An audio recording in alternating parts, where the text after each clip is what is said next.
Hi madam. ప్రస్తుతం అధికారంలోకి చంద్రబాబు నాయుడు గారు వచ్చారు కదా, సో ఆయన ఏ విధంగా వర్క్ చేస్తాడు అంటే విధులను పాటిస్తాడని మీరు ఎక్స్పెక్ట్ చేస్తారు?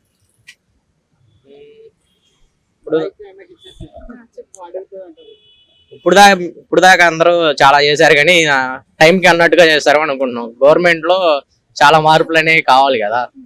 ఇప్పుడు అందరూ చెప్తారు కానీ చేస్తారో లేదు ఐడియా లేదు. దీనైతే చేస్తారని ఒక నమ్మకంగా ఉంది. అంటే ఇప్పుడు రాష్ట్రంలో ఎటువంటి రెవెన్యూ లేదు, రాష్ట్రం అప్పులలో ఉంది అని అంటున్నారు కదా, సో ఇంత అప్పుల లోతులో ఉన్న రాష్ట్రానికి సంక్షేమ పథకాలు అవసరం అంటారా? మరి ప్రజల కోసం కావాలి కదా. ఇప్పుడు ప్రజలను పట్టించుకోకుండా రాష్ట్రాన్ని అభివృద్ధి చేస్తే ప్రజలు ఏమంటారు, ఏం చేశారని అడుగుతారు చివరికి. కొంచెం అన్నా వాళ్ళకి చేస్తూ వీళ్ళకి చేయాలి, రెండింటినీ బ్యాలెన్స్ చేసుకుంటూ చేయాలి కాబట్టి.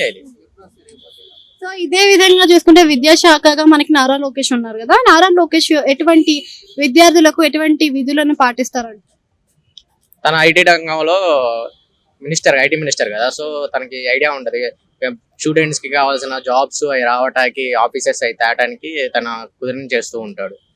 సో ఐటీ కంపెనీస్ వస్తే ఇప్పుడు ఏపీకి అట్లా తిరగాల్సిన పనులు, జనాలు అందరూ తిరగాల్సిన పనులు టీఎస్ కి వేరే స్టేట్స్ కి, అక్కడ లోకల్ వాళ్ళకే జాబ్స్ అనేవి వస్తాయి, దగ్గరగా చేసుకుంటారు. అంటే ఇంతకు ముందు చంద్రబాబు నాయుడిని స్కిల్స్ డెవలప్మెంట్ కేసులో అరెస్ట్ చేశారు.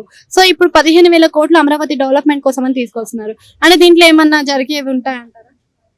ఆ కేసు అనేది నిజమో కాదు ఇంకా తెలియదు కదా. ఇప్పుడు ఆ కేసు వల్ల చేశారు లేదు కానీ కొంతమంది టీబీ ఎంపవర్మెంట్ సెంటర్ అలా ఇచ్చారు, అక్కడ స్టూడెంట్స్ చేసుకొని ఇంటర్న్షిప్ చేసుకునే వాళ్ళు కూడా ఉన్నారు చాలా మంది. 10,000 కి అలా మేము కూడా అక్కడ ఇంటర్న్షిప్ కి వెళ్ళాము. 10,000 స్టైఫండ్ తీసుకొని చేసిన వాళ్ళు ఉన్నారు. జగన్ పరిపాలన కూడా మనకి సంక్షేమ పథకాలు, అమ్మఒడి ఇట్లా చాలా ఇచ్చారు కదా, దిశ యాప్ ని కూడా తీసుకొచ్చారు.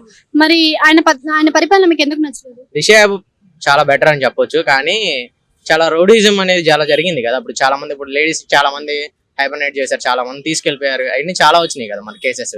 ఆ యాప్ అప్పుడు ఎందుకు వర్క్ అవ్వలేదు? యాప్ చేసిన కానీ చాలా క్రైమ్స్ అనేవి తగ్గినాయి. తగ్గక ముందు చాలా జరిగినాయి కదా ఇన్సిడెంట్స్ అనేది. ఆ ఇన్సిడెంట్స్ వల్ల నాకు నచ్చలేదు గవర్నమెంట్. Thank you.